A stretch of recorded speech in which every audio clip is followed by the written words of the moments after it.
Bom, a gente tem acompanhado todos os dias aqui no AgroMais a reforma tributária que está em tramitação no Congresso Nacional. E para falar sobre esse tema, a gente tem a honra de receber aqui no estúdio do AgroTarde a senadora Soraya Tronic, do União de Mato Grosso do Sul, que é também presidente da Comissão de Agricultura do Senado. Então, sinta-se em casa, essa Obrigada. casa do agro. Obrigada, Mas o nosso tema inicial é a reforma tributária, que o setor fica preocupado. Qual é a posição da senhora e o que a senhora está fazendo nesse sentido? Não só o setor do agro, né, que sempre alavanca a nossa economia e nos segura numa balança superavitária, se preocupa, como os demais setores também, né? Eu me preocupo com as reformas que estão tramitando e me sinto até suspeita para falar sobre isso. Por quê? Porque eu trouxe na campanha presidencial uma proposta de reforma tributária. Então, durante esse período agora, antes de votarmos o arcabouço fiscal, o que eu fiz junto com a minha equipe e trazendo, inclusive, o grande economista, professor Marco Sintra, que foi meu candidato a vice e que embasou toda essa proposta de reforma.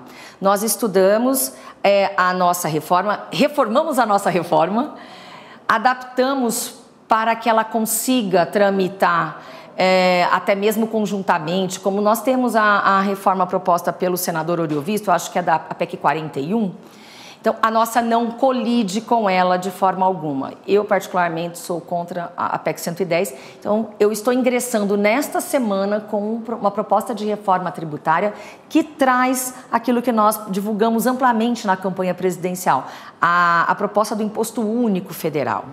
E então, por esse motivo, por essa proposta trazer uma simplificação muito importante, tratando primeiramente apenas dos tributos federais, desonerando a folha de pagamento, tirando o peso da carga tributária do consumo e colocando na movimentação financeira, fica uma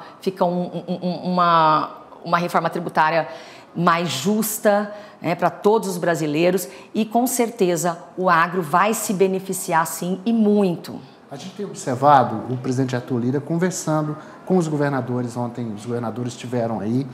Esse é um tema que afeta a vida de nós todos, né? A gente fala do agro, mas é a vida de todo mundo.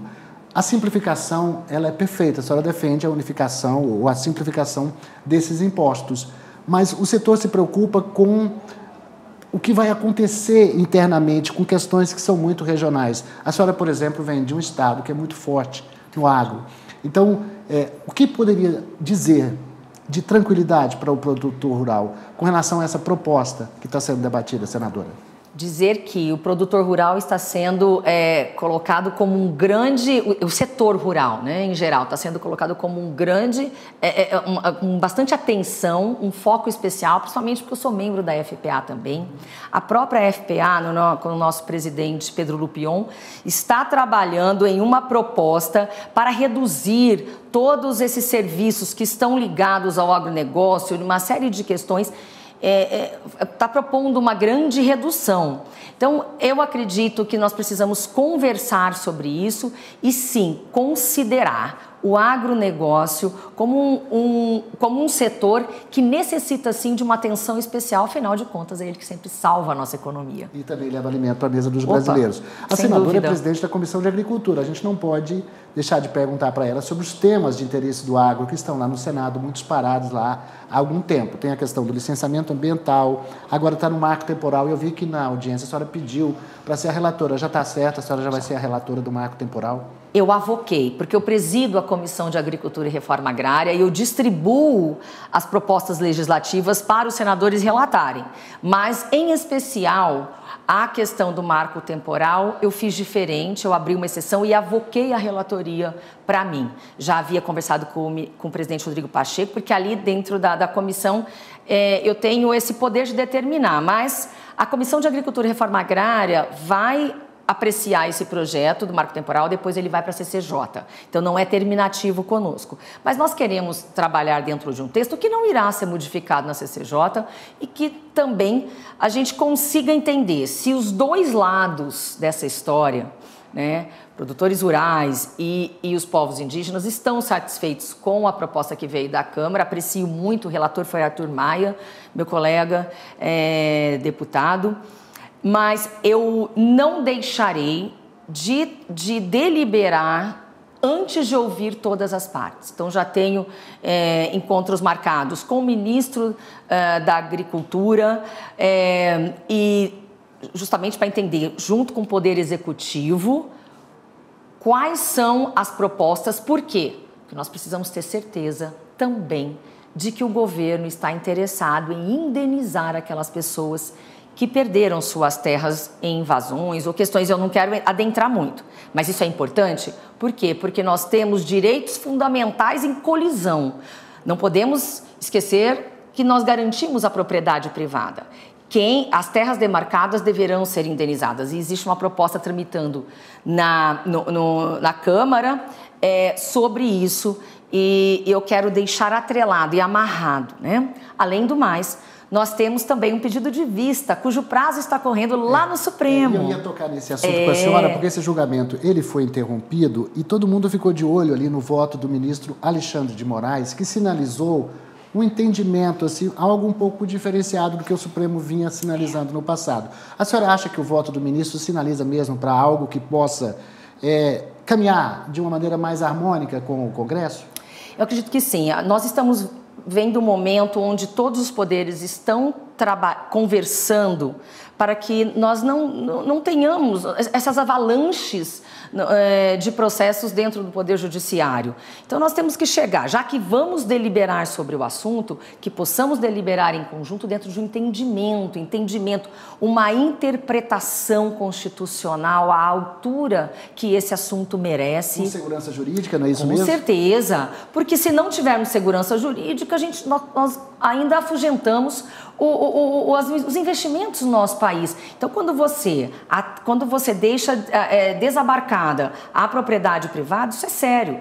Mas também nós temos os direitos dos povos indígenas, precisamos analisar. Então, o texto que veio da Câmara está contento, mas conversar com todas as partes é primordial e conversar com os dois poderes também é primordial. Agora, o texto vai além, ele fala das atividades econômicas nas terras indígenas. A senhora vê como importante para essas comunidades indígenas o desenvolvimento deles, para que eles possam desenvolver, fazer agricultura, fazer até mineração? Sim, eu vejo com bons olhos, porque conversando com indígenas, eles me dizem que eles querem prosperar. Não adianta você colocá-lo, eu uso um termo, às vezes pode ser, me perdoe meio chulo, mas parece que jogam eles nessas terras e abandonam. É verdade. Tá? Eu já sofri várias críticas por dizer isso, mas eu ando em aldeias indígenas e as pessoas vivem num estado de penúria lamentável. Saúde, educação, assistência. Sem nada. E dificuldade da gente adentrar lá e mandar emendas. Eu mandei emendas para poços artesianos, não consegui executar. Dourados, a cidade que eu nasci, tem a maior aldeia urbana do mundo, aldeia urbana do mundo. Mas muitos indígenas querem que haja saneamento, que haja uma infraestrutura melhor, energia e aí o elétrica, Ministério né? Público Federal não permite que façamos. Portanto, só que eu quero ouvir os indígenas. Eu quero ouvir os indígenas acima de tudo. Então, jamais irei levar o texto para a deliberação antes de ouvi-los. Porém, a gente sabe que tem este prazo. E eu até acredito que... eu estou vendo aí a boa vontade até segurar isso, porque, na verdade, o Supremo quer que nós façamos a lei. A questão é que a ministra Rosa Weber pediu para que o ministro que pediu vista, que é o ministro André Mendonça, o senhor, por favor, libere logo o voto, eu quero votar antes de sair, no mês de outubro. A senhora acha que antes de outubro o Senado teria condição de votá-lo? A minha ideia é fazer isso até meados de agosto já deliberar, porque aí ele precisa ir para a CCJ. Só que eu quero, assim que deliberar na Comissão de Agricultura e Reforma Agrária, nós já tenhamos um relator definido e um relator casado com essa proposta, para que coloquemos em pauta o quanto antes, para não dar esse prazo. Então, eu vou tratar já com o presidente da comissão, da CCJ, o presidente Davi Alcolumbre, quem ele irá designar, para que trabalhemos juntos e aí não chegue em meados de agosto, porque já vem setembro, e aí este relator designado ainda vai querer o tempo dele para trabalhar. Eu estou querendo que ele trabalhe agora no recesso já. Tá certo. Senadora, outra pergunta. Está parado no Senado o licenciamento ambiental, a lei que moderniza o uso de pesticidas Tem também tem mais projeto, aquele que deixa os produtores rurais, quer dizer, quando você está num frigorífico, 6 horas da tarde, tem que fechar porque não tem. Então, assim, a autorregulação, os próprios produtores fazerem isso. São temas importantes para o desenvolvimento da economia brasileira, não só do agro. Por que esses projetos não andam lá rápido? Olha, essa carapuça eu não vou vestir, tá? A minha gaveta está limpa. Na semana que vem, nós estamos com 11 projetos de lei prontos para deliberação. No dia que eu sentei na cadeira de presidente, agora nessa segunda gestão minha, eu já despachei tudo que estava engavetado. Não tenho um projeto de lei na minha comissão engavetado. E os senadores, graças a Deus, estão produzindo e entregando e pedindo para pautar. Serão 11 projetos nesta semana agora que entra, e eu quero entrar no segundo semestre com a gaveta limpa, pronta para trazer novas regulamentações que sejam... para ajudar, né? Ajudar o setor. A gente espera que o senador Rodrigo Pacheco, eu sei que não é a senhora quem está segurando, mas a gente espera que o presidente do Senado paute esses temas que são importantes para o agro. Deixa eu só deixar claro aqui. Eu designei como relatora do projeto de licenciamento ambiental a senadora Tereza Cristina, que foi ministra da Agricultura no governo anterior. Designei para a reforma fundiária a senadora Margarete Busetti, que é suplente do ministro da Agricultura, cujo relatório estava pronto, do Carlos Fávaro. E tivemos uma reunião na semana passada com o presidente Rodrigo Pacheco, o senador Fabiano Contarato e a FPA, justamente para tirarmos dúvidas do senador acerca dos pesticidas. Então, nós estamos trabalhando, e o que eu estou vendo, uma boa vontade do governo para entrarmos num pacote de medidas onde não teremos discursos acalorados ideológicos. Isso nos atrasa, né? E eu vejo uma boa vontade, sabe, estou vendo, estou até abismada, porque tem muita coisa assim, eles estão procurando, né? E tirando a ideologia de lado, que é o que eu mais gosto, porque eu não gosto de conversar de forma ideológica, eu gosto da ciência. É ótimo. E para finalizar, senadora, Plano Safra. A gente fala de Plano Safra todo dia aqui. Semana que vem vai ter o anúncio do Plano Safra em 2 solenidades, um dia e depois no outro. O que a senhora achou disso e qual a sua expectativa? Olha, eu vou te confessar uma coisa. Hoje o ministro está agora em trânsito, não consegui falar com ele, mas eu estava louca para tirar dele alguma novidade. Só sei que vem um plano muito robusto, dias 27 e 28 serão anunciados, um plano dividido para os grandes e para os pequenos, agricultura familiar, expectativa enorme de mais de 60 bilhões de reais, com juros baixíssimos. Então, isso me traz assim, uma felicidade muito grande de podermos anunciar e podermos comemorar que este ano teremos um plano safra bem gordinho, se Deus quiser. A gente tem falado aqui na ordem de 400 bilhões, com 20 de equalização. Será que a senhora tem alguma coisa que pudesse nos contar aí, já que a senhora teve essa conversa? Não revelaram ainda? Não revelaram ainda. Tem muita coisa ainda que está sendo estudada. E vou te falar... Sempre um puxa dali, outro puxa dali, até chegarem, né, numa decisão. Nesse estique puxa, o que a gente espera é que o agro saia ganhando e que a gente tenha aí um ano de boas colheitas. Claro, apesar de tudo, das dificuldades, é uma super safra, senadora. Nós vamos colher 315, 316 milhões de toneladas de grão. E o Mato Grosso do Sul é muito responsável por isso.